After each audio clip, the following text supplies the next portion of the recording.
Video টিডিও করে আনতে পারবেন। অনেক কিছু আছে দেখার মতন ওই জায়গায়। হেলিকপ্টার নিয়ে ঘুরবো। আর আমরা আবার যদি যারা যারা আহ, না হাইটা বা হেলিকপ্টার দিয়ে ঘুরতে চান, তো হেলিকপ্টার দিয়ে ঘুরতে পারবেন।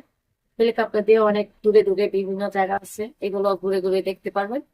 ঘুরে ঘুরে দেখলে মানে হাইটা হাইটা ভিডিও করলে সবচেয়ে বেটার হবে।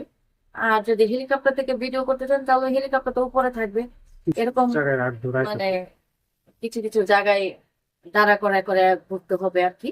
যদি আপনারা হেলিকপ্টার থেকে মানে ভিডিও করতে চান তাহলে হেলিকপ্টার নিচে নামাতে হবে, নিচে নামে তারপরে ভিডিও করতে হবে। আশা করি ভালো লাগবে।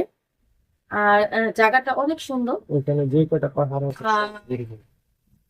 ও জায়গায় বিশেষ করে যে কটা পাহাড় আছে সব কটাতে আমি হেলিকপ্টার নামাবো, আপনারা ঘুরে ঘুরে ভিডিও করতে পারবেন, ছবি তুলতে পারবেন। আর তারপরে আবার দুপুরে খাওয়া দাওয়ার পরে আমরা আবার দুপুরে লাঞ্চ করবো। দুপুরে লাঞ্চ করার ব্যবস্থা আছে, সমস্যা নেই। তো দুপুরে লাঞ্চ করার পরে আবার বের হবো, বের হয়ে আবার ঘোরাফেরা করবো।